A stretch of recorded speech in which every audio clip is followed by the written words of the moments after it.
What's up, fight fans? And we are back at it with another edition here at Round One Sports TV. I am your host, Edwin, and we are back at it with another one. Uh, I wasn't even going to go on today because a lot of the top stories and everything that are going on in the sport of boxing here. Am I even on right now? What's going on? Y'all let me know.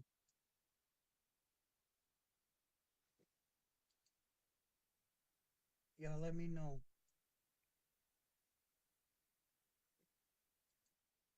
Right. So that's sounding right. All right, that's cool. Okay.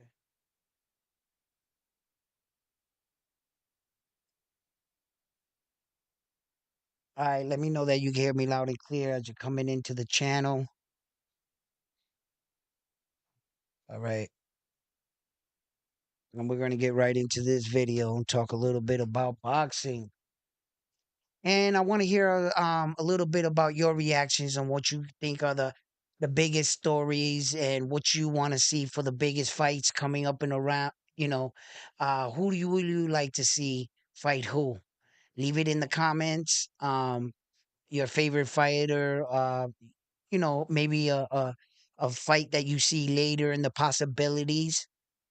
Let me know about it, and I'll look it up, and we could talk. We could break down any of your fighters that you guys like. You know, um, but as everything's been kicking off now. Shakur Stevenson's in the situation he's in. I'm pretty sure a lot of you have heard about his situation, him going back and forth around Ryan Garcia, and him and Tank Davis, and Shakur Stevenson seems like he has a lot to say, and he's more focused on what you think about him on social media than actually putting these performances together in the ring. He's most like he's turning into that guy that just talks about it but ain't being about it. He's becoming the definition of that. And he's doing this to himself, ironically, because no one asked him to say any of this shit, right? So he comes out and he says all this and he's making all these claims. He's going on interviews with one of Tank Davis's coaches, not Calvin Ford, right? Kenny. So Kenny's like, I want DNA on a rag, and they going back and forth, but you can see that the respect is there. But Shakur Stevenson's gonna really have to show the world that he is that guy. So, he's gonna be there. Then you got Naoya Inoue with TJ Dohney. And still a lot of people are gonna go with this, whatever storyline of fake news that they want to throw, fake media, right?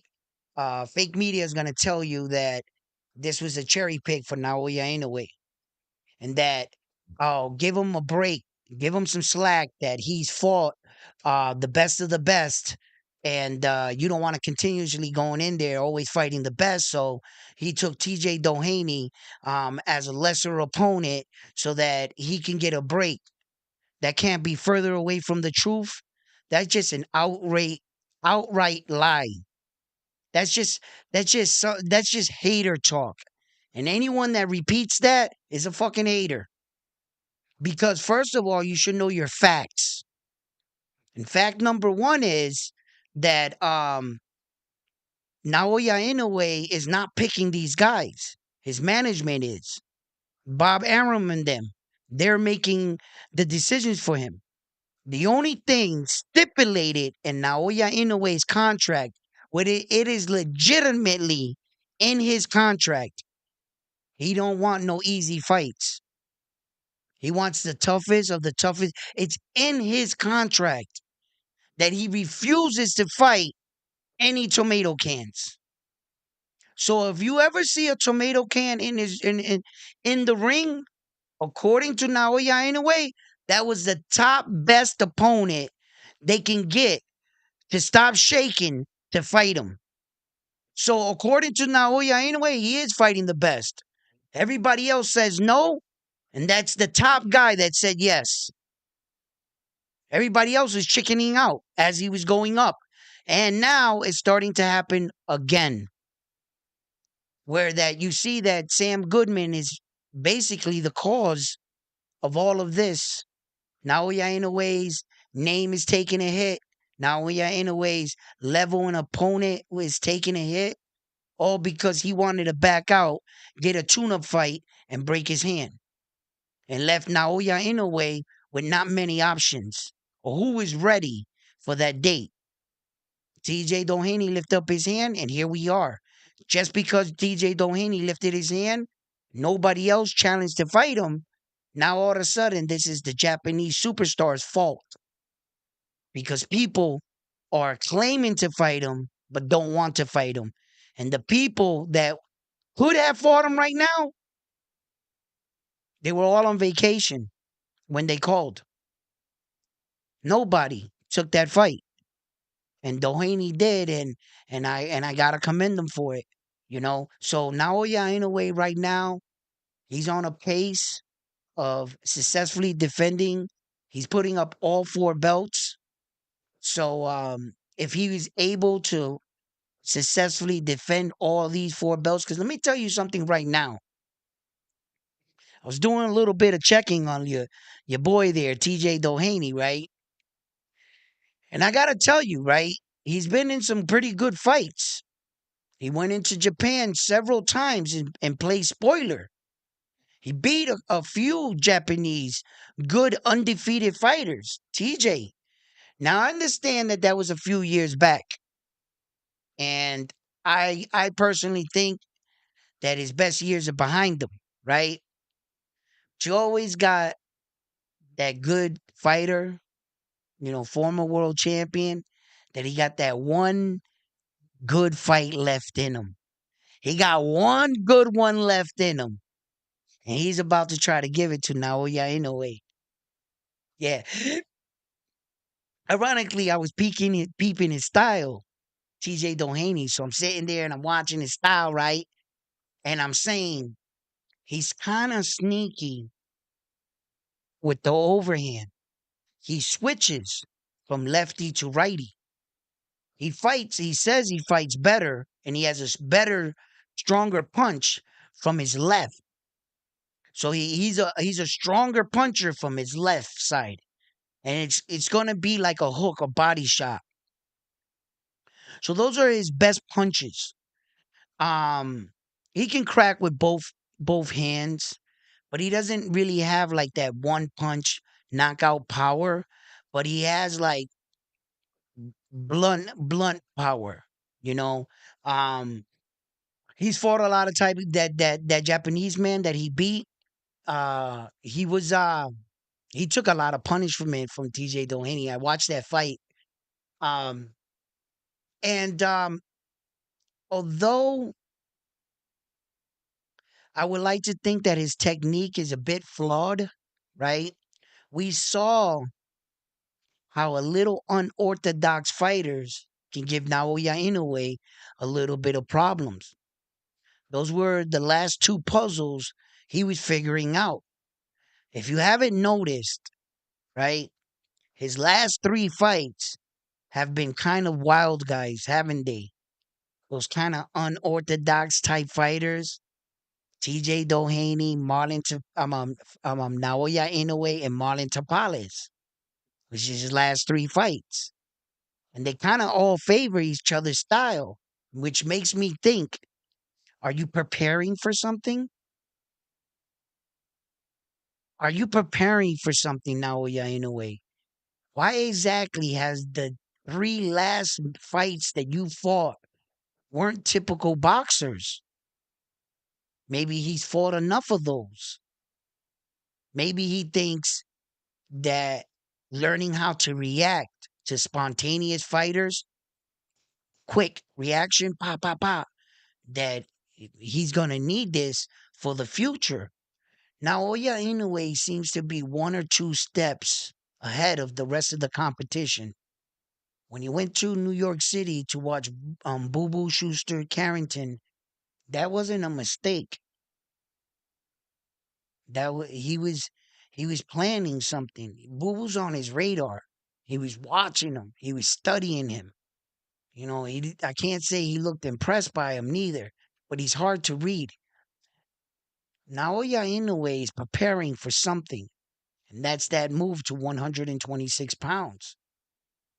I'm in agreement that boxers say the darndest shit. One day they'll get up and say they're only going to fight to this age. Next day, oh, I still feel good. I'm going to fight longer. Uh, I'm going to move up and vacate this. And then the next thing you know, he's defending the belt on the one he said he was going to vacate because they offered him more money. So I understand that they'll change. They'll change. But I think that Naoya Inoue is preparing to move up to 126. I think he would like to stay at the 122 and finish out the year and start up one at 2025. But I think really after this fight right here, Bob Arum top rank, Naoya Inoue's management, they're gonna have to sit down with him and tell him and be like, yo, listen, in order for your star status to continue going up, one, you just might have to go to America and fight on someone's card. Two, you gotta uh you gotta vacate these belts. There's nothing else for you to accomplish at 122. Unfortunately, you came in, fought the best, wiped everybody out. You did it fucking good as shit. And now you're fighting the number two guy now in one organization. He is technically the number two ranked, right? But for Naoya Inoue, fighting the number two guy is a step down in quality. That should say a lot right there. That Naoya Inoue is fighting the number two ranked opponent in the world at 122 pounds, right? And that's actually a step down for him. TJ Dohney is a step down for Naoya Inoue, ranked at number two in the world. Nobody wants to see this fight, and he's legitimately ranked number two in one organization. Yeah, so I mean, the other one's got him like 5, 4. He's a little bit further down in the other organizations, but yeah, as long as he's got that ranking in one of them, you can't take that away from him. Yeah. So Naoya Inoue doesn't have anything else to prove at 122, man. It just there's nothing there for him. The Akmadalia fight is not even all that. I could sit here and pretend and sell it like, respect the fight, this and that, and I would give Akmadalia his praises and everything. And just like Casamero once upon a time said that he wanted to fight Naoya Inoue, right? And there were a lot of fans out there that thought that Casamera would, in fact, even beat Naoya Inoue, which I find that hilarious. I find that extremely hilarious. When the facts are in your face, why don't you just tell the truth? Casamera wasn't even good enough to hold on to his belt. Casamera wasn't even good enough to win multiple fights. He's that guy that gets to the top that can't get over the hump. That's Casamera in a nutshell. But yet, somehow, he wants to put his name next to a great one like Naoya Inoue. And I don't know where the Casamero finds these guys at, these people, for fans, but I gotta admit, he's got some pretty loyal fans when you can convince at least one person on this planet that Casemiro even has a chance against Naoya Inoue. I find that remarkable or impressive. That anybody even thinks that Casemiro can hold his jockstrap. Bro, he can't. He proved it time and time again. He can't win the big fights. He can't hold on to his belt. He's not in the ranking as any of the mandatories for Naoya Inoue's belts right now. He's basically just all talk. Casamera. He's the type of guy that talks tough, looks the part, but he's not that guy. That's Casamera. And I'm being brutally honest. Okay, tell me by his body of work, what does he deserve? Who has he beat? What has he done? He listen, Luis Pantera Nari was the WBC number one ranked opponent, not Casamera. And Goodman has the two rankings for those two belts, the IBF and the WBO. And MJ has the number one ranking for the WBA. So where the fuck is Casamera if he's such a threat? If he's so good and he can beat the best fighter we currently have today, where the fuck is he in the ranking system? How many belts does he own? Who has he beat? But yet, somehow, Casamera's name should be brought up when we mention a great one. That's not clout chasing. Casemiro trying to attach his name to him without winning the fights he needs to, or without at least holding on to his belt. Because if Casemiro was any good, right, and he would have beat MJ, he would have beat Tapales, Marlon Tapales. He would have beat any of these dudes. He would have had the belts. He would still have his belt. Now you can Casemiro can beat his chest and say, "Bro, I got one of the belts. I was here, and you didn't fight me." That's when the guy walked by you. He probably ducked you. That's when Casemiro can say that. But Casemiro doesn't have any of those factors. He didn't win the fights he needed to. He couldn't hold on to his belt, and he's not in the top rankings. So how the fuck are you going to convince me that that guy at the bottom of the barrel, because there's way more men in front of him that they're talking about fighting this guy for the money fight, but somehow Casemiro's in the background like this. Look at me. I'm back here. No, I'm really dangerous. Get the fuck out of here, bro. You're a buster, bro. You're trying to get a ride off a great one. Nah, hell no, them dudes. Nah, hell no, man. That's when man, if they don't want to give Naoya Inoue his credit, then I got to fight for him too, then, damn it. Because this is ridiculous. You could just say any lie, make up anything you want, and just say it into the microphone. Oh shit, he said it. It must be true. Everything I'm saying is on paper. Everything I talk about is on paper. Facts. Casemiro can't hold on to a belt. Casemiro can't win the fights. Whose fault is that?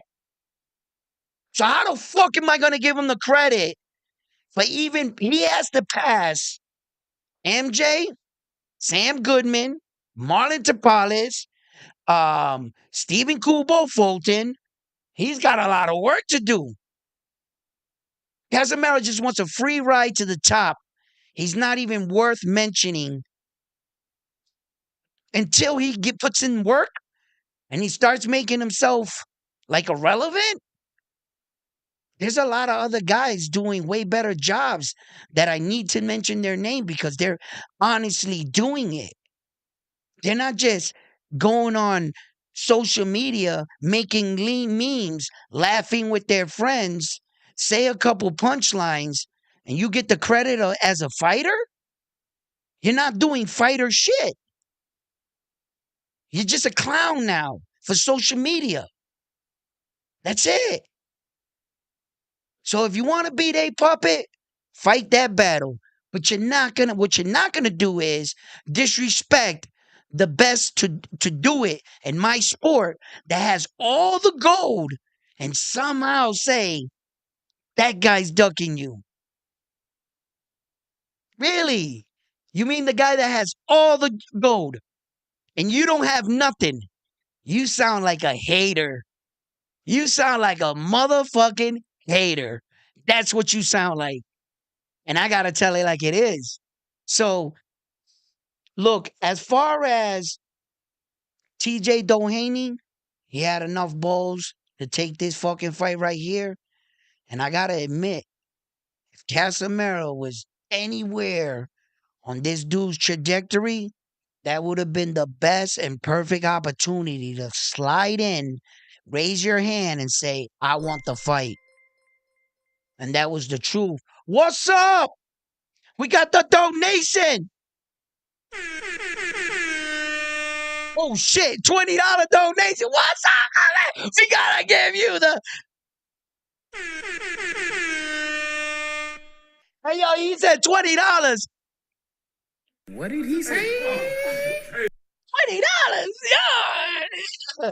Yo, keep the live stream. Love listening to you chop up boxing with real facts while I'm working. Thank you, brother. Thank you. Bro, I'm a huge fan of Naoya. That's why I want him to knock out Casamera. Listen, I would love, in a good world, I would have loved to see him knock out Casamera. But honestly, guys, he hasn't earned it. And if Naoya Inoue doesn't grant him that fight, don't come back and say Naoya Inoue try to duck him. If Naoya Inoue gives him the opportunity to step in the squirrel circle with him, if I was Samara, I would thank him. That would be the only thing I would do for Naoya Inoue before I try to rip his head off if I was Casamero. But I would also thank him. I would let him know, give him the little, I'm still going to kick your ass and I'm going to shit talk you because we're going to try to sell this fight. The wink isn't because I'm playing it off or making anything. The wink is acknowledge, thank you. The wink is acknowledging you that I think you fucked up. Now, yeah, in a way, now I'm going to try to rip your fucking head off. That's me pretending to be Casamero. But I would show respect. Then I would take the fight to him, of course. Casamera has not shown him respect. He hasn't earned the fight. And I don't think that he really put himself in position for that fight. Now, if he was to walk out of 122 and move up to 126, Naoya Inoue, can you say he ducked Casamera? Hell no. He was never ranked number one. He never had none of the belts. All he was doing was standing on the side of the curb, literally begging for a fight he couldn't secure.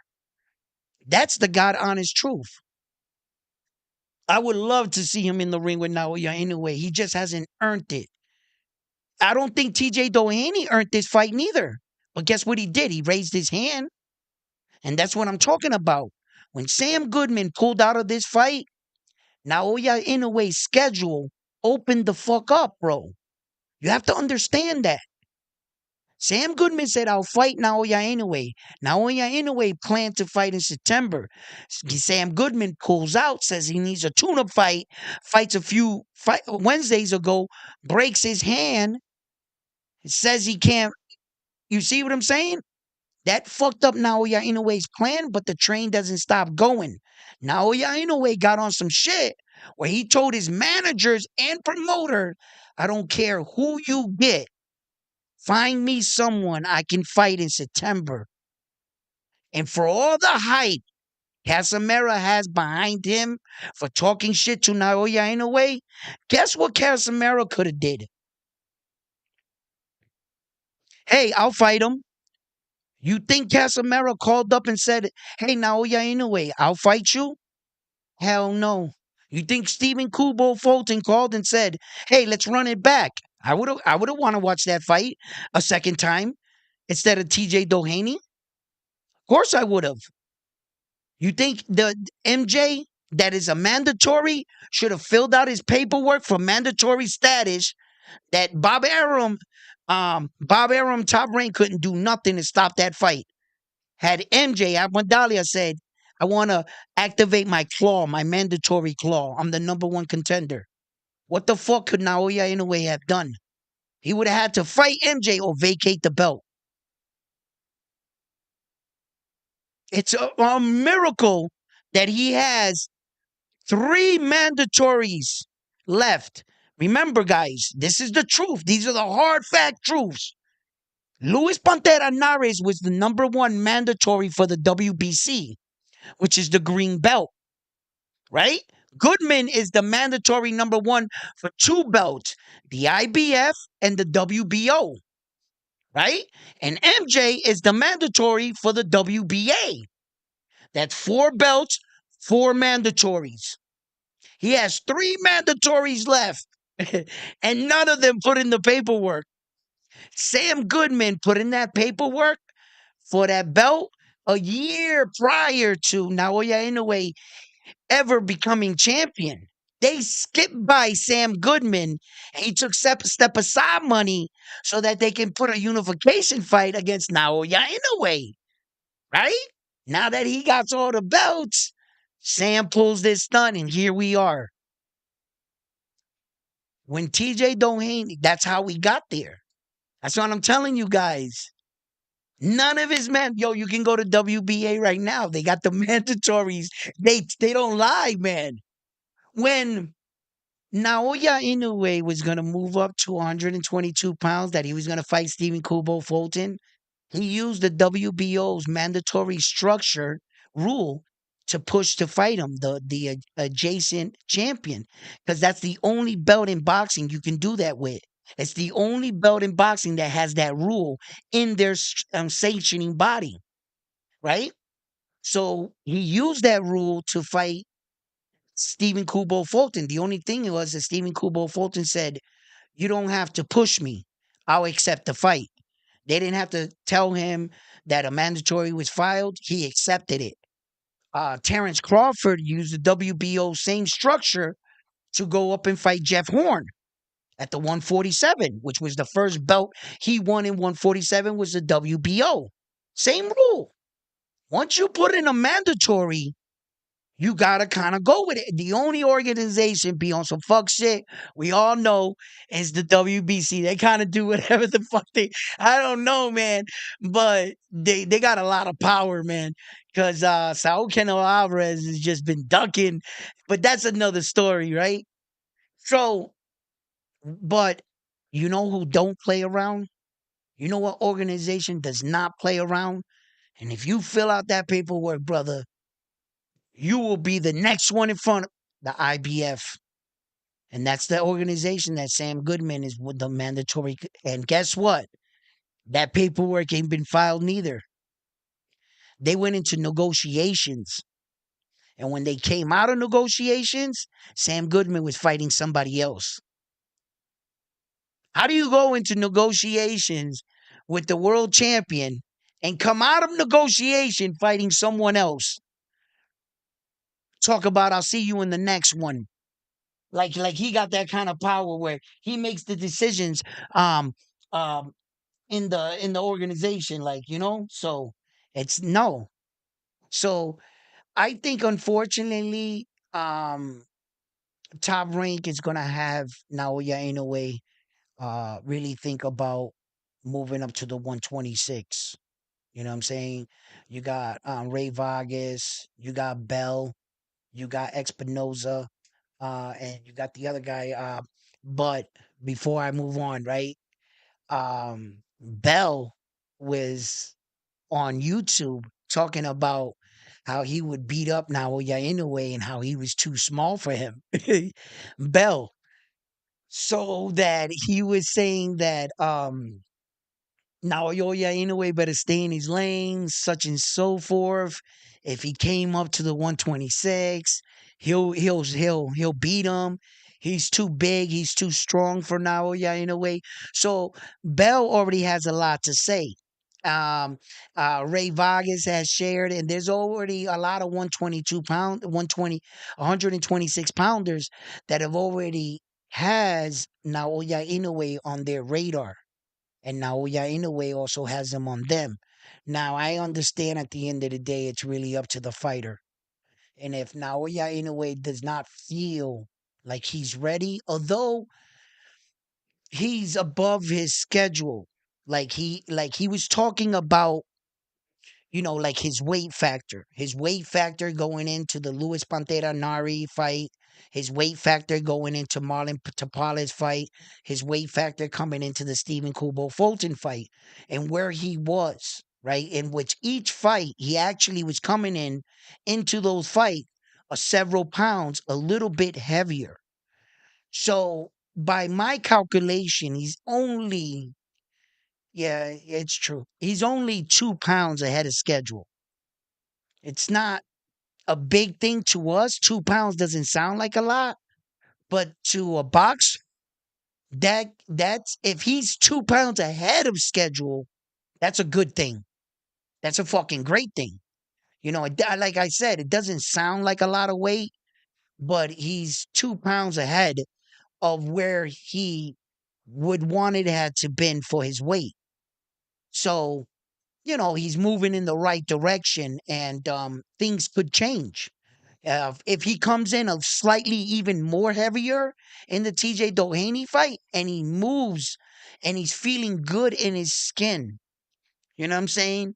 His twitch muscles are working, his speed is working, his ability to evade and his waist is flowing right, and he feels like himself, he'll move up.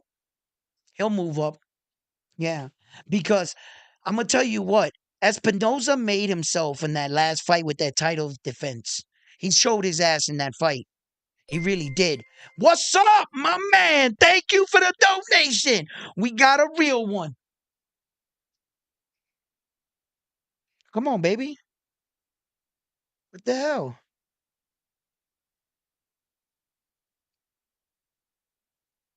Uh, Now my thing, my board. See this thing?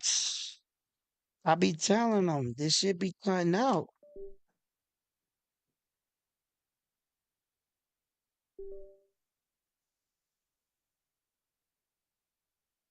Keep up the good work, brother. Thank you, man. Comic. Thank you. Thank you for the donation, the $20 donation. I try to hit you with the sound effects, but this is just not work. It's not connecting to my software for some reason. But anyway, what weight you think is Naoya's calling? His natural weight, brother, he passed it. He's really a 118 pounder, 118 pounder. I think Naoya Inoue was electrifying at 118, man. The way he beat up Paul Butler, he turned him into a human punching bag. He had Paul Butler. I mean, Paul Butler's a tough guy. He's just making these guys look below average, where that you think that these guys are not that good, and they are. Because if you go look up every Naoya Inoue's opponents highlight reels, you'll see who those men are. In fact, multiple, not just one, but multiple of his opponents lost to him. They lost their belt. And once Naoya left that division, they went on to win their belt back. That's how good his competition is. Where that his competition is saying to the world, had it not been for you, I would still be champion because I can beat all everybody else. It was just you. Stephen Kubo Fulton was an undefeated American fighter, two belts, undisputed world champion. He didn't win a single round against Naoya Inoue. He came into that fight thinking he was the best thing since sliced bread. Why wouldn't he? He was undefeated. He'd never been in the ring with a man with the likes of the skill with Naoya Inoue. When he got in that ring, just like every other man before him, they had to find out the hard way. And they would mm, mm. Listen, to be in a fight and realize that you were outgunned and outmatched, and the fear starts to set in that I might not win this fight. I might not go home with my belt. And you're just trying, and every shot hurts. And he's shutting you down, and you no longer wanted to be in that fight.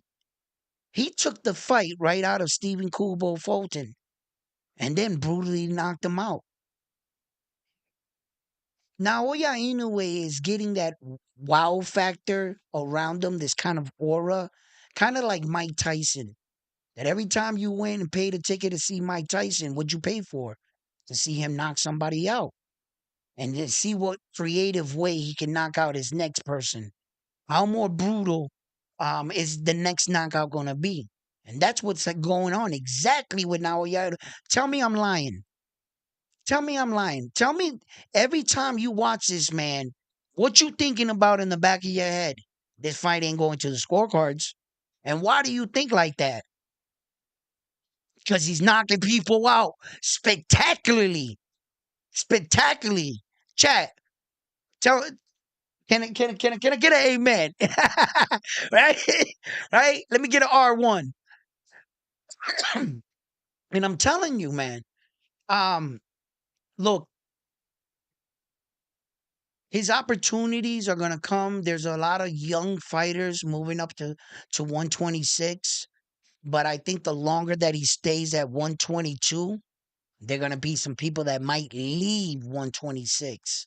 How much longer can Bruce Carrington make that weight? You know, his body's starting to unravel. I expect a lot of these kids to make more like the Camille Motens, the Keyshawn Davises. I think that they're gonna move up. And one of our old vets, he's not old, but he's been around for quite some time, and his name's been in. Teofimo Lopez is saying that he wants to move up to 147 pounds too, and we'll talk about that. Naoya Inoue, listen, right now, uh, the sky's the limit for him. The problem is he's going to run into a wall.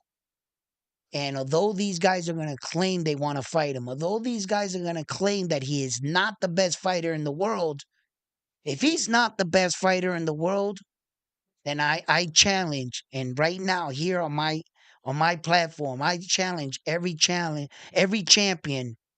to challenge him.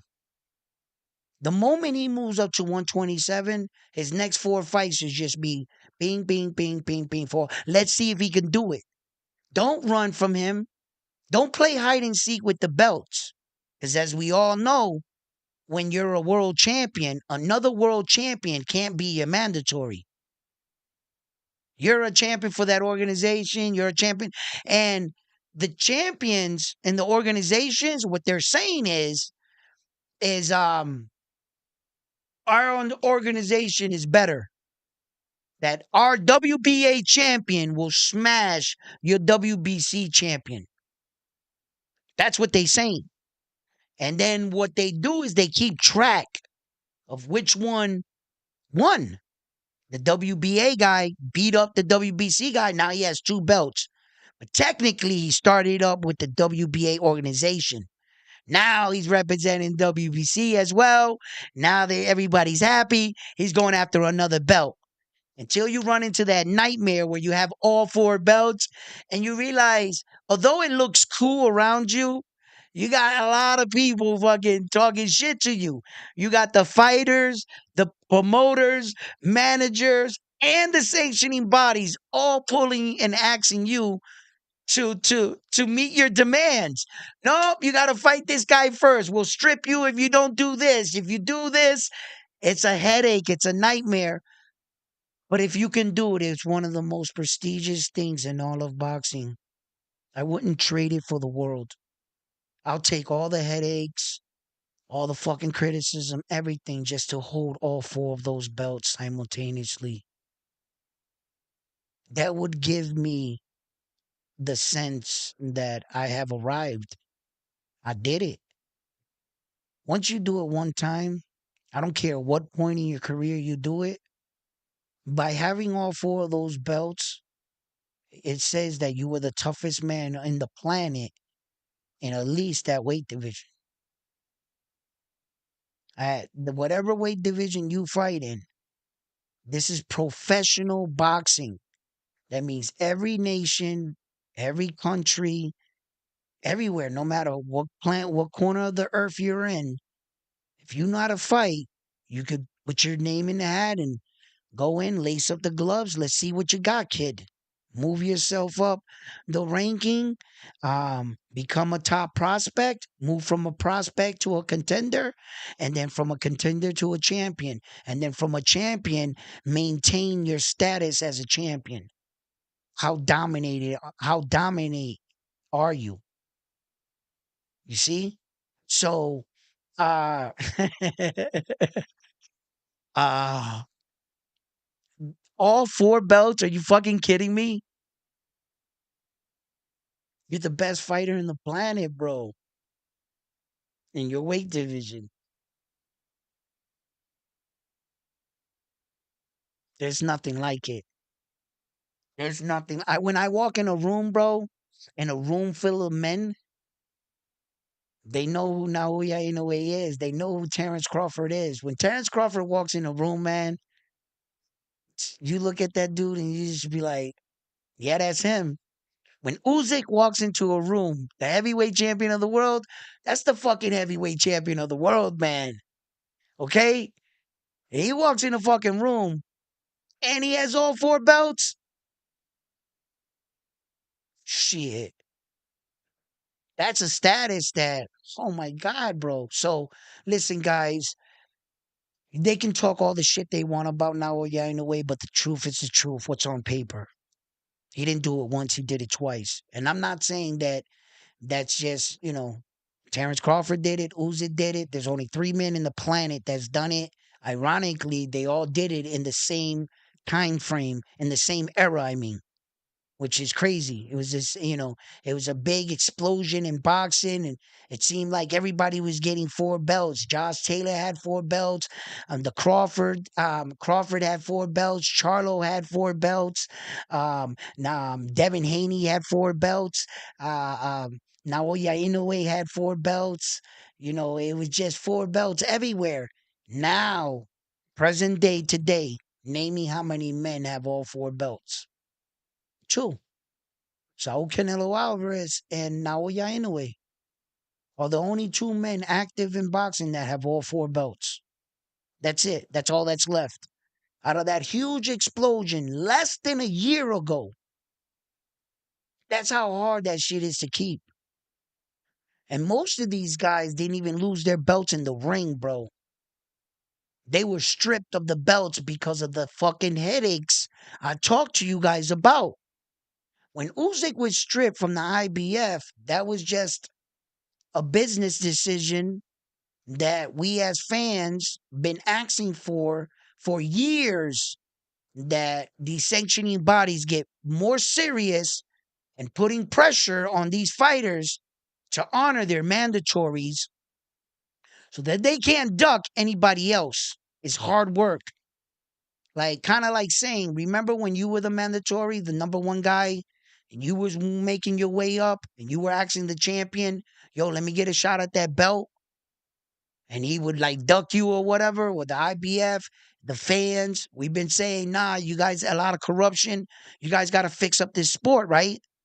And when they start making moves like this, fixing up the sport, doing exactly what the fans asked for, now the fans turn around and say, no, that's bullshit. Bro, you guys asked for this. You asked for the organizations to get stricter and stop being biased and go by the book.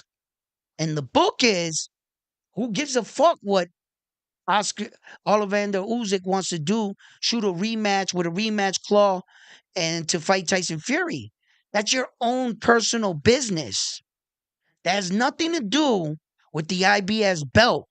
You might be holding it, but the IBF has a schedule. They have a ranking system. Number one opponent, number two, number three. Guess what? The number one guy is up next. Usyk turns around, looks at him, and goes, yeah, but I'm about to defend your belt and another rematch with Tyson Fury, which is going to be epic. And once again, the IBF says, yeah, epic to you.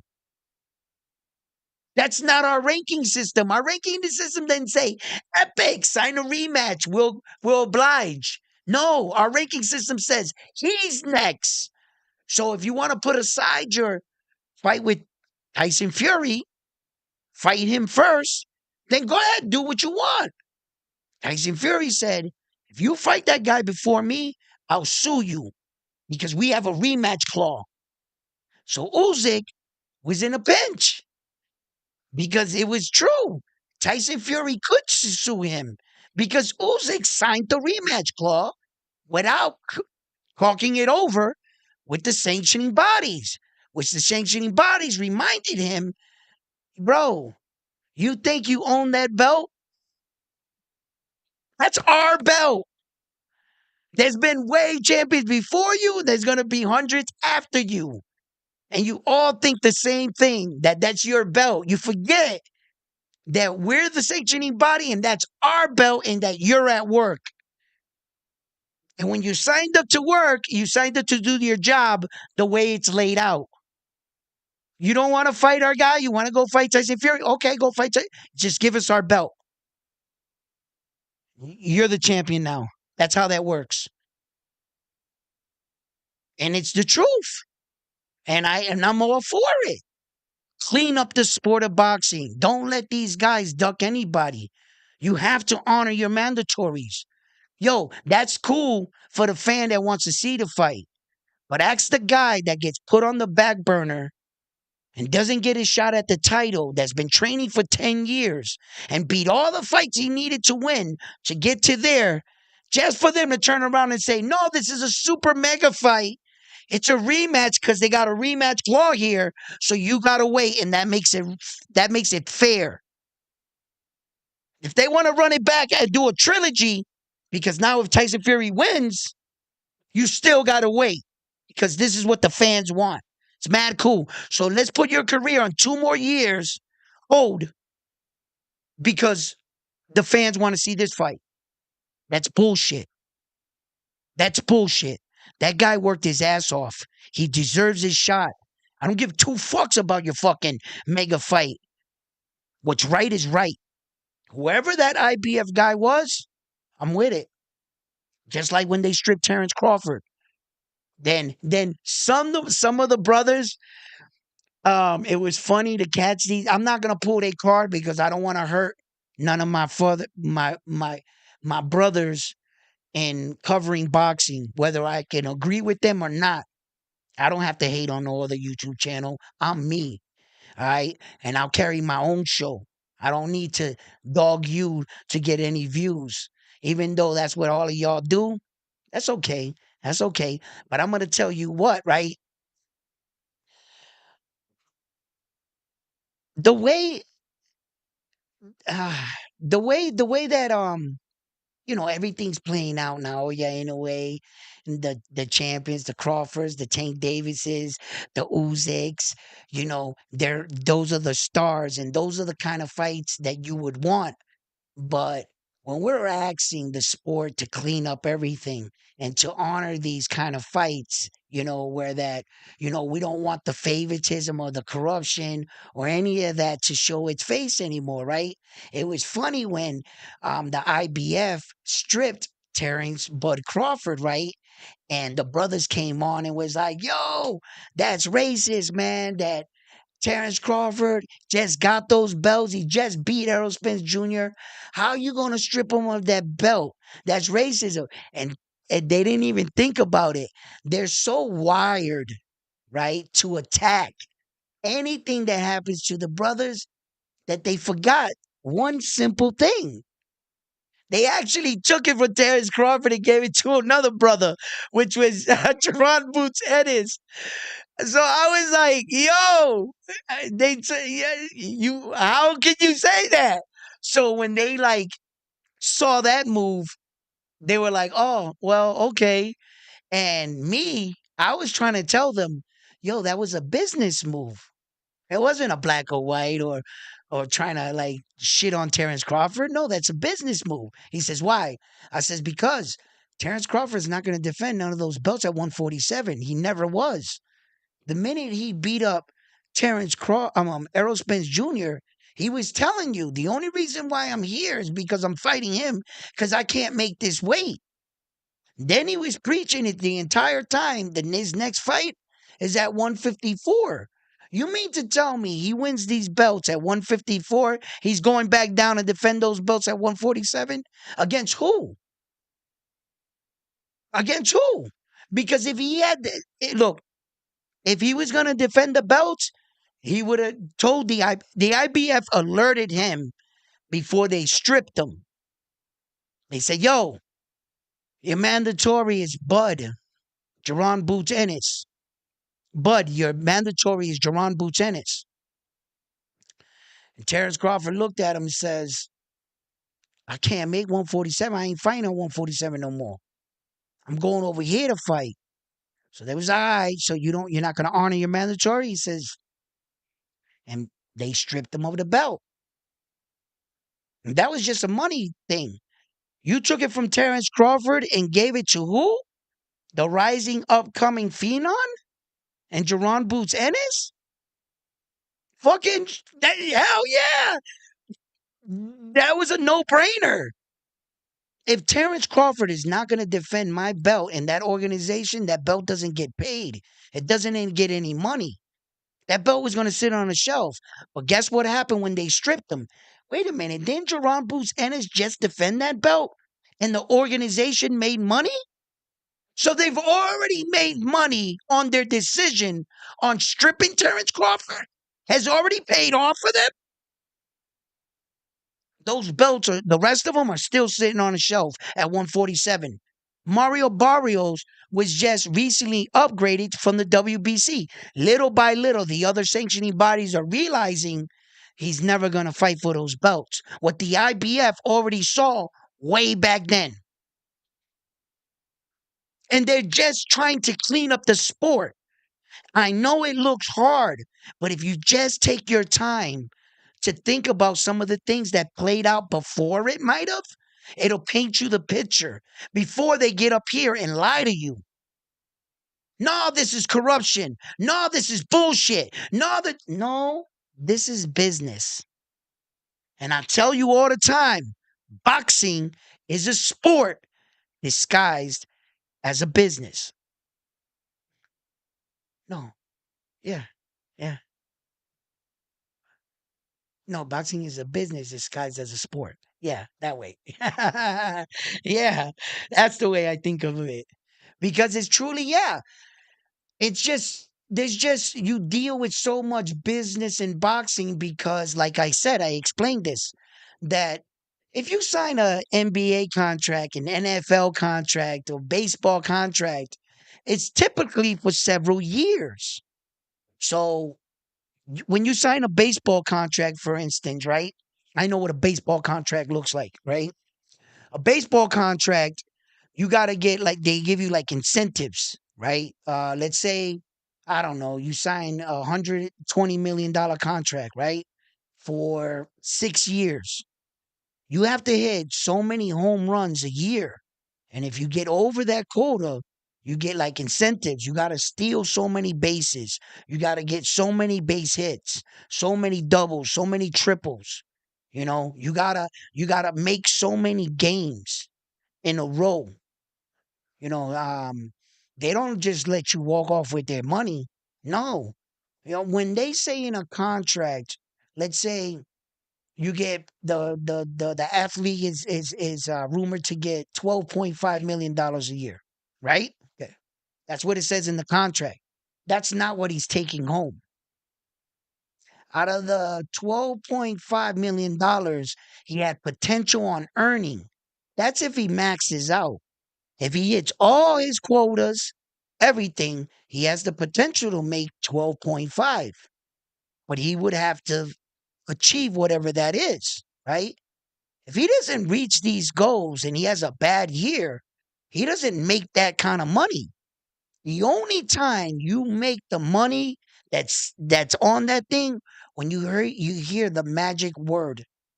The magic in all of sports, all athletes, we want to hear one magical word. And once you hear this magical word, all bets are off.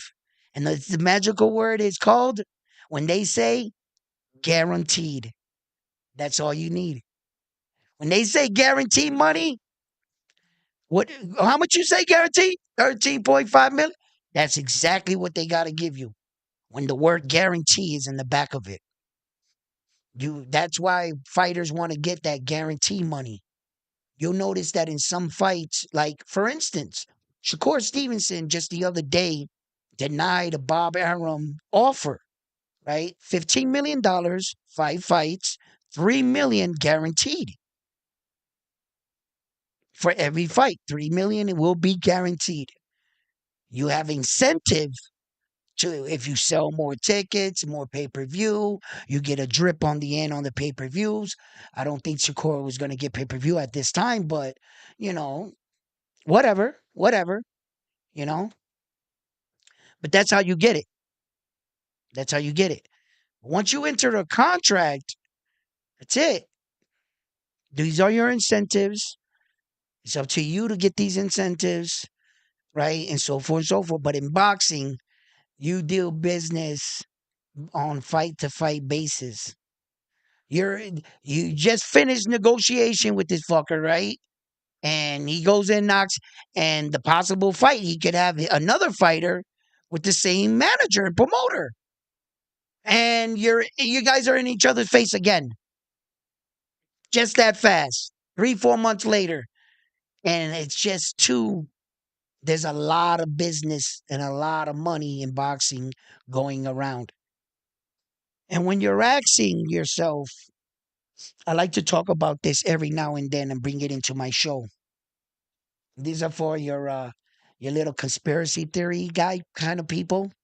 Whatever part in the video this is, and you want, trust me, you're gonna want to show you this because everybody has that fan or that one friend that thinks everything's fake in life. They've seen so many fake shit that now when real shit happens, guess what? That's fake. That's made up. Everything is made up now in the world, right? That you don't even know when real shit happens, right? So okay. So my problem is this that I realized a long time ago, because I lived an interesting life and I wasn't always an altar boy like you see me today, right? Right? Because I'm a good guy, all right, right. But I might have, you know, messed around with wrong people in my life. We're not all perfect, but I can tell you this: that we started to realize and understand why they pay all these athletes all this kind of money. Why do they give an NBA basketball player a $122 million contract? Why do they give a pitcher a $130 million contract? 200 million dollar contracts they're giving out now. And you know why they give these athletes that much money? Do you know why they pay Javante Tank Davis $39 million? So that he can't, so that no bookie can ever get to him. No sports can ever be rigged or fake ever in the history of sports. You can do it at a college level, but you'll never be able to pull that off in pro level. Javante Davis makes $39 million in a fight. What are you going to pay him? He has enough money to pay off his gambling debts. He doesn't have to throw a fight. He makes $39 million a fight.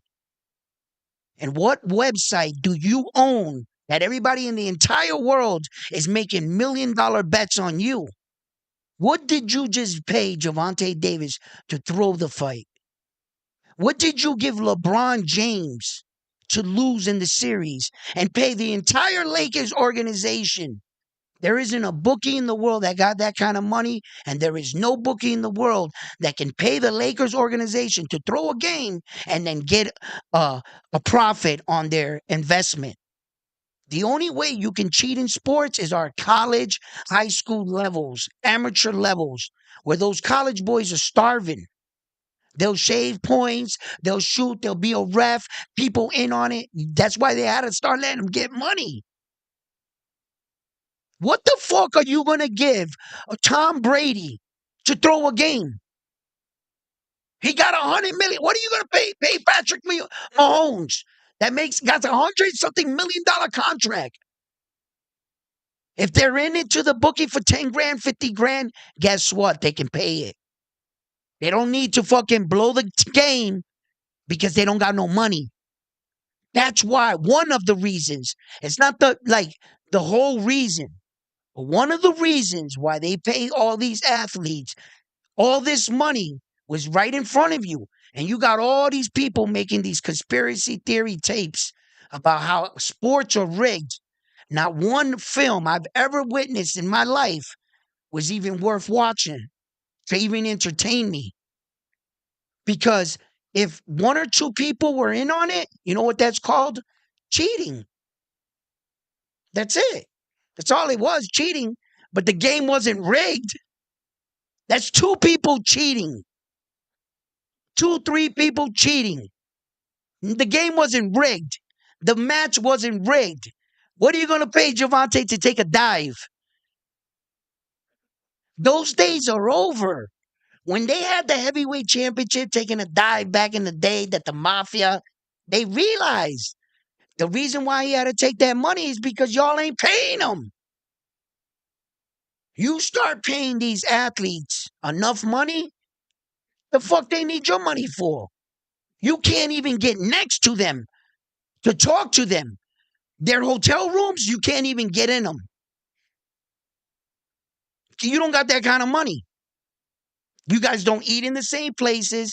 You probably don't even gamble in the same places. And there's no human in the world that just goes out and goes, you know what? I just want to wake up tomorrow, $200 million in debt to my bookie. Because I paid that. I put all my money on the Celtics. And I played for the Lakers. That's just ridiculous. There is no professional athlete that put themselves in. If they're anywhere near the best or top guys and they're in the championship, it's because they're getting money. They getting money. And when you're on an NBA team as a rookie, there's so much money coming around in the locker room. Dudes do stupid shit all day with the rookies. Hey, rookie, here's 20 bands. Could you do me a favor and go to Foot Locker and get me two pair of sneakers? He go get him two pair of sneakers, come back. He got like $17,000 change. He like, let me get my two pair of sneakers. Here's your change. I didn't ask you for my change. They taking care of their boys, everything. Like, you're around millionaires in the locker room, bro. And eventually you're going to start making money for yourself. There's nothing you can do. How the fuck are you going to pay Javante Tank Davis to lose? That would be unheard of. So you're going to pay him $100 million to lose. Who the fuck is betting $300 million against you? Yo! Nah, it doesn't make sense. There's no, you can't do it.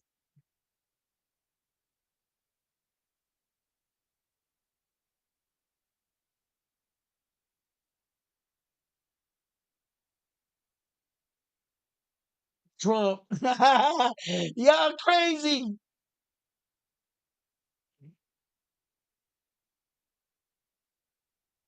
It should be easy for Naoya Inoue to unify at 126, but I don't think it will be for two different reasons. One, I think that the champions ain't gonna fight him. They're gonna duck him. They're gonna avoid him. Two, um, Espinoza has to give him a problem, and Robesi are the probably the top guys. Bruce doesn't have a belt, but he could be a problem in the near future. Okay, um, you know, I don't know who's gonna be there when he gets there, but I think Espinoza's gonna hold on to that belt. I think Robersi could fight a mega fight with him. But the problem is that yeah, no, Ioya Inoue is not gonna fight Robersi for no belts. And if Robersi doesn't have a belt, he would have to fight with someone with a belt first, obtain the belt, then fight Robersi like that. Because when he goes up to the 126, Naoya Inoue is gonna announce his revival. He's going to make an offer to all the champions. And if none of the champions say, hey, I want to fight you, he's going to issue his mandatory, which he has his ticket. He has his golden ticket, the WBO. You can fight the adjacent champion and make him your mandatory like that. Whoever has the WBO, that's why I say he's going to fight Espinoza. He has the WBO. He becomes his mandatory. Espinoza has to fight him or vacate. That's his entrance. Yeah. So I look. Like I already said this. If given the opportunity, if we were talking about, all right, you guys think he can do it? Let's see if he can do it. One after another. Yeah, I think he could do it. But will they stall him out? Will they try to play fuckery with him? Um, could one of the champions fight another guy and lose the belt? Then have to. There was a mandatory rematch clause in there. Now they're rematching it up. Wow, now are you in a way? He's like, come on, man, I want to go. I want to go. Come on, let's get these fights over. They can just and so forth, man. The reason why Mayweather never became undisputed is because he didn't have time to wait around for the champions. He had three belts. Mayweather got three. He just never got the fourth. He was about to get it, but the dude kept bullshit. Mayweather showed him, I don't need you to be great. I'll just move up another weight division and get another belt in five weight divisions. And he just Mayweather told him, rub that belt on your chest. But you'll always go down and be known for ducking me. And but yeah, don't let them fool you guys. When they talk about shit about the monster and they say that he's a hype job or he's ducking and he's this, what does your eyes tell you? What do you see? I see a guy that had all the belts at 118, fucking vacate all the belts in 30 days, went up to 122 where supposedly there was supposed to be some killers up there. Now he made all those killers fucking bow down and took all their belts, knocked everybody the fuck out. Now he got all four belts again. He did it twice. Nah, that's not no hype job, bro. I ain't never seen a hype job do some shit like that. I seen hype jobs get hyped up and get a belt put around them.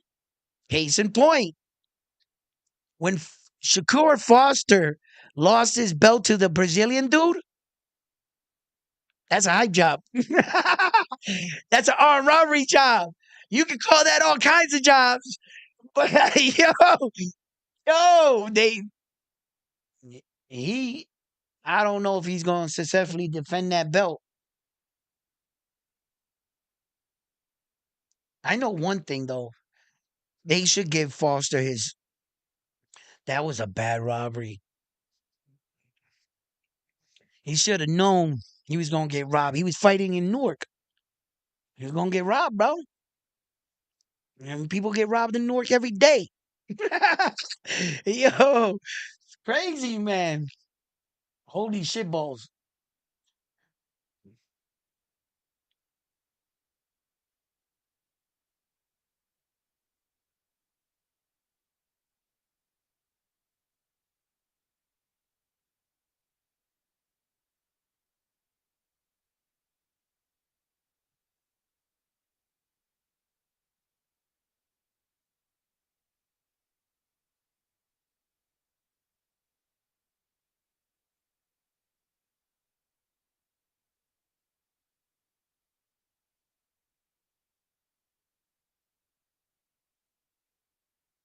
I'm trying to think about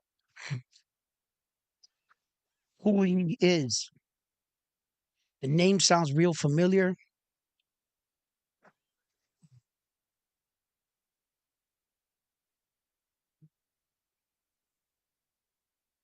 What weight division does he fight in?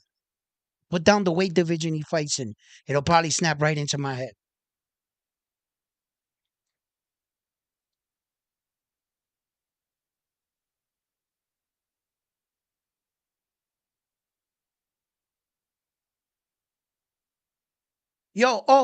They showed that sparring against him, right? Naoya Inoue looked big as shit there too. And the dude that you saw how he was drilling Naoya Inoue in the corner, he was just like bam, bam, bam. Naoya was calm. Then Naoya Inoue had to calm him down real quick. You saw that? Those body shots and those straights, and that shit was powerful. My man had to take 2 steps back and regather himself. Naoya Inoue was like, you know, like in. That's why I say sparring is practice. You're going over drills. You're going over perfecting your craft. Naoya Inoue was allowing him to fire off. And the thing is this. It could be a bad thing. It could be a good thing. When you're the champion of the world and you're getting young sparring partners come into the gym, they want to see how they fare up against the world champion to see if they belong. So every sparring partner you get, you're fucking getting everybody giving you their best. Sometimes it sucks being the champion, bro. Because you're here trying to practice, trying to get sparring practice to work on things, and these guys are trying to fucking kill you. They're trying to go in there and show Naoya anyway that they deserve to be on this level. Yo, young man, I get it. I'm a fucking world champion and I got here. Then Naoya Inoue has to put the beat by Dre's on some of these kids to slow them down. And then the ones that understand, they're like, nah, nah, nah, we could work on some shit. Maybe at the last round, or 3 days into fucking training camp, hey Naoya, let's go at it. I want to see where I'm at, and then he'll whoop your ass for you. But yeah, every training guy that they call in, I used to see it. It happens to every champ. Naoya Inoue is no exception to the game. If you think he's just a great champion and that he's the most feared and he got the name the monster, that the next kid's not gonna come and jump on his ass and sparring, you're fucking sadly mistaken. It happens to every world champion I've ever witnessed in the gym. The kids come in from sparring and they fucking jump on you and you gotta hurt them. You calm down, bro. Calm down. They're like, I'm fucking just going at you. So sometimes it can suck, in a lot of different ways being that champion because you got that target on your back. As you can see, Shakur Stevenson, you know, uh, he's got a big target on his back now. Devin Haney does as well too, because people feel like they're not as invincible as they once were. There was a lot of people I gotta admit that didn't want to fight Shakur Stevenson. There was a lot. Cepeda denied that fight a few times. Isa Pitbull Cruz. There were a lot of fighters that did not want him to fight him when he was doing great until these last 2 fights. That now Cepeda's like, yeah, I'll fight you. You know what I'm saying? Like, they're thinking that, you know, not only was he evasive, but he was good enough not to be hit. And that was a problem. That was a problem. So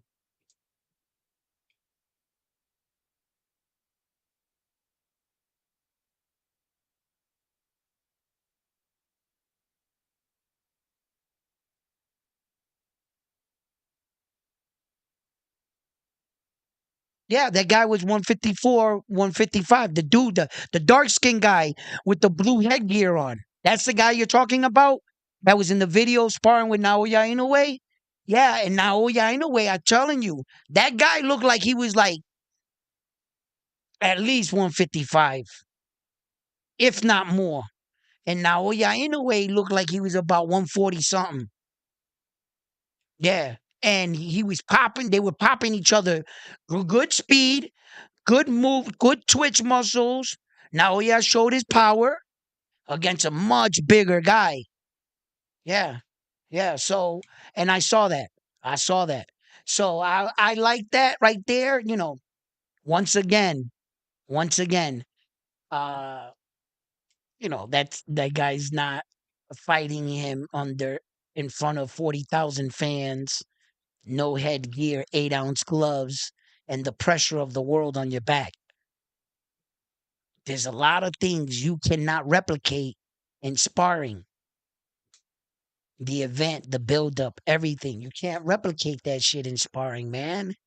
You know what I'm saying? So, whatever you see in sparring, don't ever take anything from it. People take those Tank Davis and Devin Haney sparring things, like if that's real or something. Sparring means this in a fight. In a real fight, if I was to watch two guys spar, and then you was to ask me, who you think is gonna win in a fight after you watch them spar? I'd be like, I have to see them fight then, because I've never seen them fight. And he'll go, you just saw them spar. Yeah, that's not a fight. Sparring's not a fight. How the fuck is that a fight with 16-ounce gloves on, headgear this big, and you got all the confidence in the world? There's no nerves, none of that shit. Your girl's not sitting in the front row with your kids. You don't got how many family members watching all over the world and at home and in the crowd? You didn't have none of that in sparring. Take off your headgear, put on 8-ounce gloves, make it a real fight. Then I'll judge it as a real fight. But how the fuck are you gonna ask me to view some shit with some altered bullshit rules and call it a real fight? Come on, man.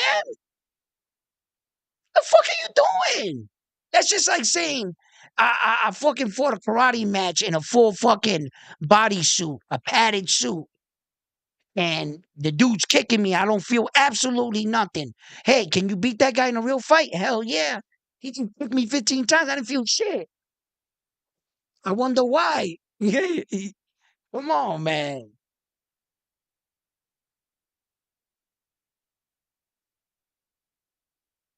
I don't know how I'm, it's not like I was in the gym and I told the guy, yo, stop sparring. Get on the scale for me real quick. We officially know what you weigh. Let me go tell my fight fans. I don't know how much the fucking dude weigh, right? But I just know by an eye test, right? I'm 200 pounds. Actually, I'm 203. 203, 203, right around there.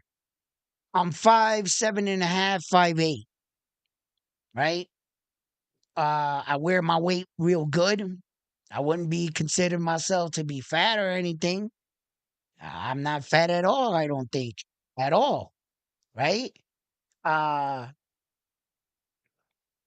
if you was to film me, I would say I look like my typical husky self, big shoulders. I've always looked like that though, right? That dude in the video, by what I looked at, I can agree to that. 150, 154, even maybe 16, the low 160s, 163, 162, 161. He could have been anywhere in that range. He was obviously taller than Naoya Inoue. His back of his shoulders, his frame was big. Um, and he looked like he was hitting him hard as fuck, man. And Naoya Inoue covered up, blocked, shift, and then just went forward, bro. Hit to the body, backed him up. He slipped his punch, came around with the top hook, straight right, backed him up to the body with the left, repositioned himself. He threw another punch. He parried the punch, hit him again, went underneath, hit to the body. Yo, the dude was in trouble, man. And then I was like, oh, first he looked like he was shining on Naoya anyway. He looked like, I was like, oh shit, look at this dude whooping on Naoya anyway. And then I realized that Naoya Inoue was just watching him. He was just allowing him to do that. Naoya Inoue was working on things, when to punch. This guy's going wild on you. Be patient. Soon as that hand touches my glove, release. Before he throws this one right here, he has a tendency of rocking 1, 2, and in the exchange, that's where I catch him. And Naoya Inoue would just look like he was working on something. Typically, just like this guy came in, they're all hyped up, you know. Naoya Inoue backed him up quick. Back, he had to back him up, bro. You know? Yeah, man. Yo, did you write down the guy's weight division for me so that I can look up your up and coming fighter there? Because I want to get back to you. I'm gonna definitely look him up and make sure that I have some more information on him with you. So, and if he's an up and coming fighter that you like, I want to know about him. That's what the fuck we got this chat for. That's why I got this boxing channel so that we can give each other insight. You guys are my chat out there. You're my eyes and ears. Bring me stuff. You know what I mean? Come on, guys. Let me know, and I'll rock with you.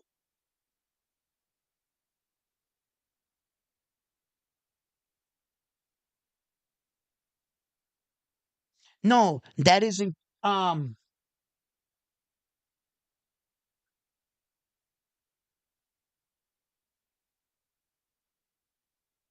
Josue, yo, listen. Or Josh. No, Jose. Yo,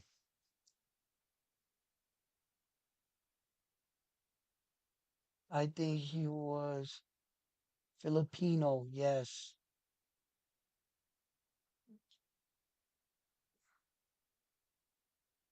The thing is that he's doing it at the right pace. And it's good when a fighter understands himself that he's not led by money or by pressure of what other people want him to do. He's led by himself. I'll move up when I feel ready. I'll let you know when I'm ready. And he's doing it the right way. When he finally moved up, he successfully defended that title in the lower weight division 7 times before he made a move. Some of these moves were quicker than others, and some were big jumps. Um, they were just moments where, when he was at the 108, he was killing himself to make that 108. So that jump to 115 wasn't hard at all for him. He was in fact that big, so yeah, but some of these moves now yeah, Inoue has to put on the muscle, the power, and the mass gradually. And you have to be paying attention to notice when you're doing the talking and not your ego. Some men allow their ego to talk. They're no longer talking here. Now they're saying everything they believe everyone else wants to hear. And they allow themselves to get put in a situation where they really didn't want to commit to that. And that's why they say your tongue is a double-edged sword. It could help you in some situations, but it could cut you in others. You're responsible for what comes out of your mouth. So um I think that Naoya Inoue has played it the best way possible. And to, I gotta admit, I'm pretty impressed with the way he's doing it, the decisions he's making, and when he's making them. He's not just making spontaneous decisions because he's looking on social media and they're saying, "Oh, they want you to fight this guy. Well, then I'll go up and fight him." No, he's not led by that. He's doing everything right, calculated, and he's winning these belts. In which each belt, he has 38 world champions right now, 38 belts. It's fucking ridiculous, bro. 38 belts, man. It's fucking ridiculous, bro. God damn, man. He has 21 consecutive world title fights. The reason why he has 38 belts, his last fights were all for 4 belts. So they're going to send him 4 new belts. After he fucking beat Luis Pantera Nari, he gets another 4 new belts. And he unified the 4 belts against Marlon Tapales. He gives Tapales back his 2 belts, and they send him the mother 4 belts, man. He can opt out not to take them and then just put the plaques. You see these plaques right here? They what some of the sanctioning bodies do to, instead of sending you all these belts once you start winning a lot of these belts, right? What they'll necessarily do is they'll trick out the belt. They pimped out your belt, right? So you'll see the WBO, for instance, right? You have the WBO regular, okay? You have the WBA regular. You have to always obtain, I believe, the WBA regular first, okay? You get the WBO regular, you defend it once, twice, I think even 3 times. Then you're upgraded to the WBO Super. Then the Super one, all the trimmings is gold on the WBO. Notice how this is white right here? That's the regular WBO. That's the regular one. And the regular one is the real one. You can't ever walk in and win the Super.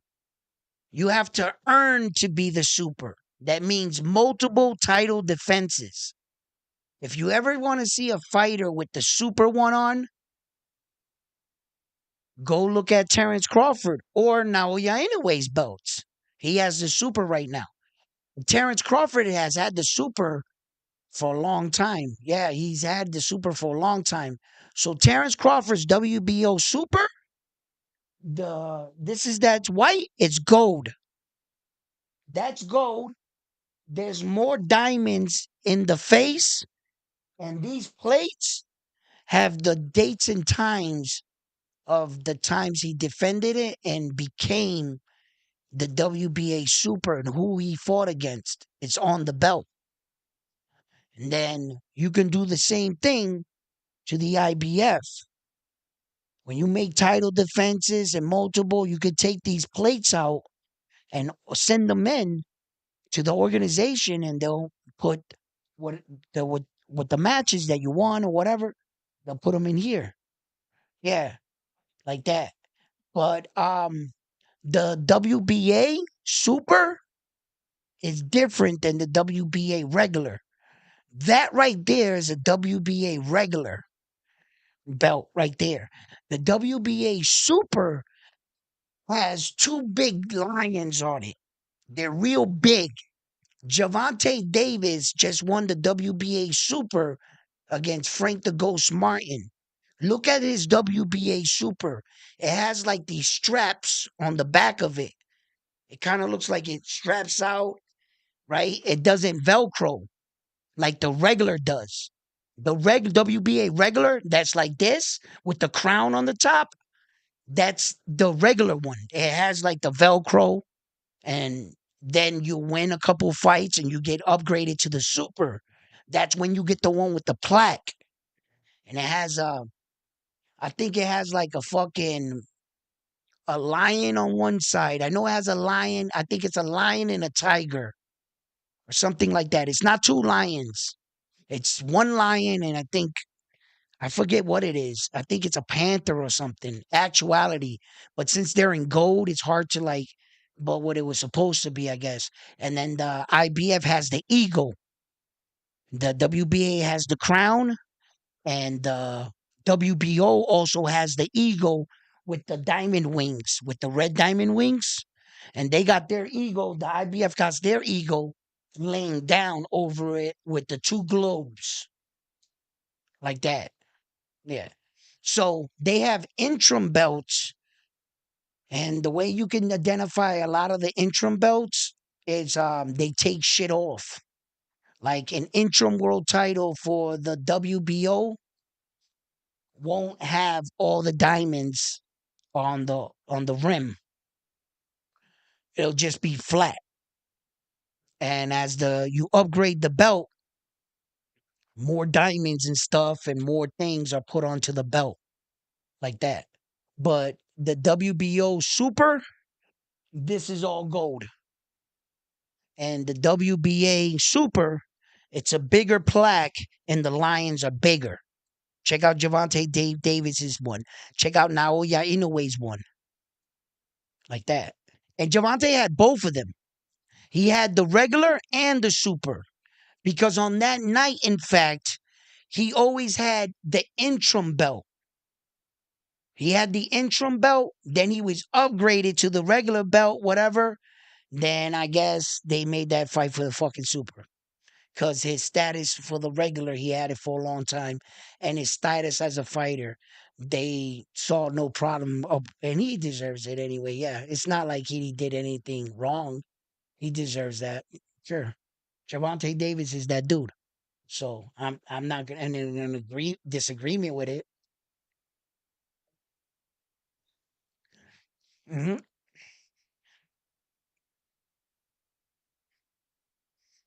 And the worst belt in the world, but it is the most prestigious belt in all of boxing is the WBC, the green one, right? The one that Mayweather had. These belts are only as prestigious as the champions that wore them. The new organizations, the IBO, they're coming in. They're soon making their way. Time will tell. Well, fight fans, I hope you enjoyed the episode.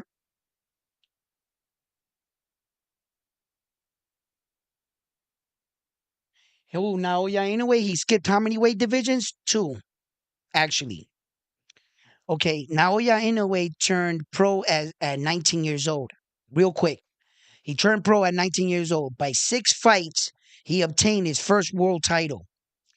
In 8 professional fights, he jumped up to his second weight division in only 8 professional fights. When he fought at 108, he passed by 112 and went into 115. That's 2 weight divisions. He jumped up 2 weight divisions in one jump. And then when he made that jump, he didn't ask for a tune up fight. What he wanted to get acclimated to his new weight divisions, 2 weight divisions up, he said, I'll fight the champion. He beat Jamie McDonald, that was the champion, undefeated for 10 years, champion for 4, never's been knocked out in his career. Naoya Inoue knocked him out in 1 round. 1 round. Then Naoya Inoue went up to 115. He defended that belt, I think, what was it, 6, 7 times? No, it was 7 times or more. It was 7 times. I know that for a fact. Then he entered the World Series of Boxing. He fought in the World Series of Boxing. He obtained 3 belts, right? Then uh he fights Donaire the second time for one of the belts. He ends up fighting um Paul Butler for the fourth belt at 118. He vacates all the belts at 118 through 30 days after winning the last one. He just won that last belt against Paul Butler, true champion. Doesn't hold up to the weight division, doesn't hold on to the belts thinking, well, if I lose that fight, I still got 4 belts down here. No, he understands exactly who he is. There's no doubt in his mind. I'm vacating 4 belts. I'm not going to hold up you guys' careers or divisions. I know what it was like to wait and want to fight for a title. I'm going in this direction. There's no need for me to hold up your division, not even over past 30 days. Not a fucking year, not 2 years holding up the division. He didn't even let 30 days go by before he made the decision to move up another weight division, which would have been at that time his fourth weight division. And who did he fight for his first fight? No acclimating to the division. Give me an undisputed champion this time. Not a guy with 1 belt. Give me a guy that has 2 belts, that's undefeated, never been knocked out. I'll take him. That's the shit Naoya Inoue's on. That's what's kind of shit. And he has 21 consecutive world title fights in a row. You heard that correctly. Consecutive. You know what consecutive means? One right after the other. 21 consecutive world title fights in a row. There has been no boxer yet to ever do that. There's been boxers that came close, but when they moved up to other weight divisions, they used like a tune-up fight to acclimate to the division. That shit counts. That fight wasn't for a world title. So it's how many world title fights you have consecutively. How many times are you putting up your belt, fighting for his belt? Whichever way, it's a world title fight. Is there a belt on the line? Yes, it's a title fight. He has 21 consecutive world title fights in a row to present day. And his next fight is going to be for 4 more belts. His last fight was for 4 belts. And the fight after that was for 4 belts. He's fucking, yo, bro, it's fucking ridiculous, man. Yo, what he's doing is, yo, it's God damn, I never thought I would see a fighter like this. Yo, this is that shit I would, as a kid, I would fantasize about. I would fantasize about being this kind of fighter, having those fantasy. I walk in, can knock him out, give me the bell. You're next. If he dies, he dies. Yo, like yo, some shit, right? And he's like doing it, bro. It's impressive. It's impressive. And what they're gonna try to sell it to you is that he's little. Like that, like they actually said something. Bro, what do you mean he's little?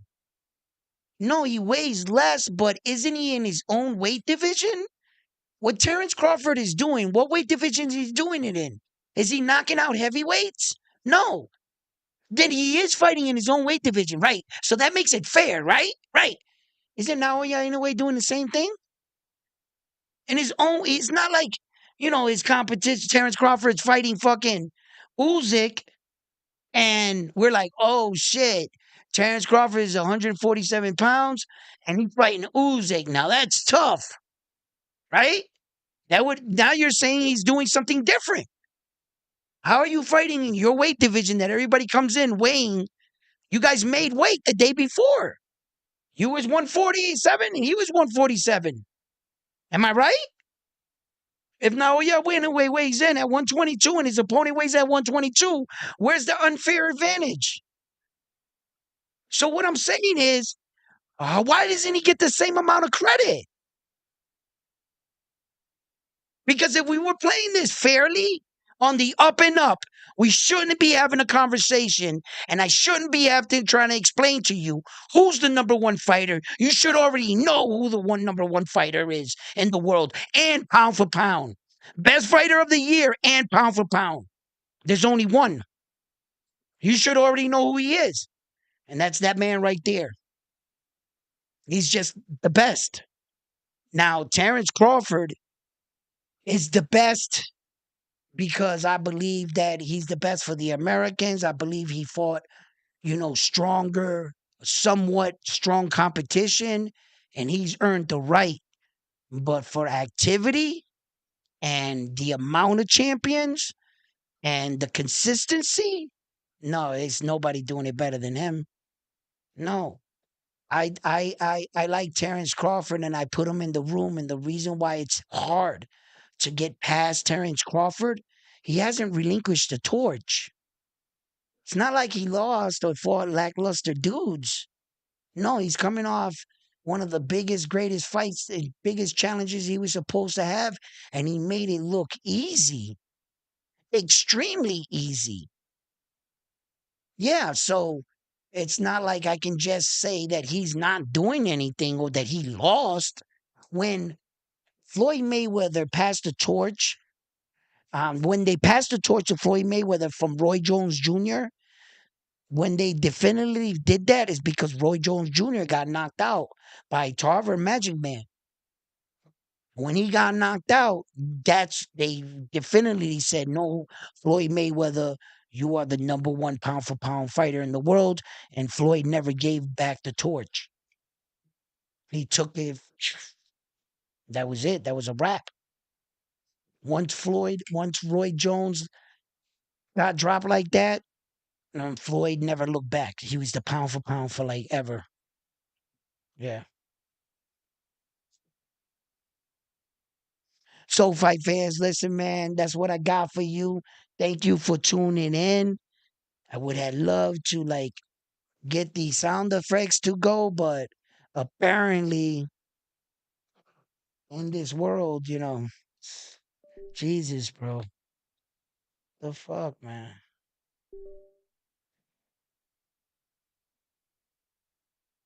Or that goes like that. I don't know, bro. I can't even do the ding, ba-ba-bang. I can't do nothing, man.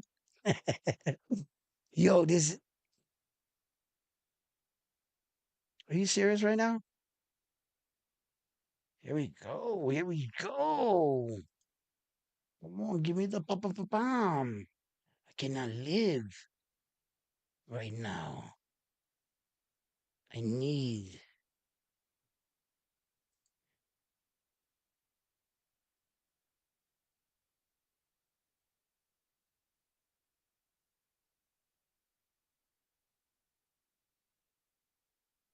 Yeah, that's not happening right now. Well, anyway, fight fans, listen. Thank you for tuning in.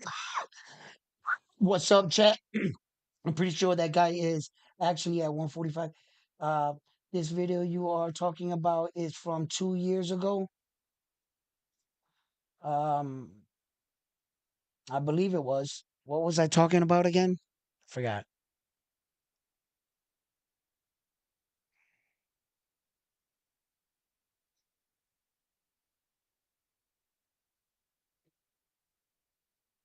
Yeah, this is not working for me, guys. But anyway, fight fans, please give the videos a like if you enjoyed the show. If you haven't already, subscribe to the channel. Every share video helps the channel grow. And like always, I'm on to the next one after this one here at Round One Sports Talk. Boxing family, have a good night. Peace.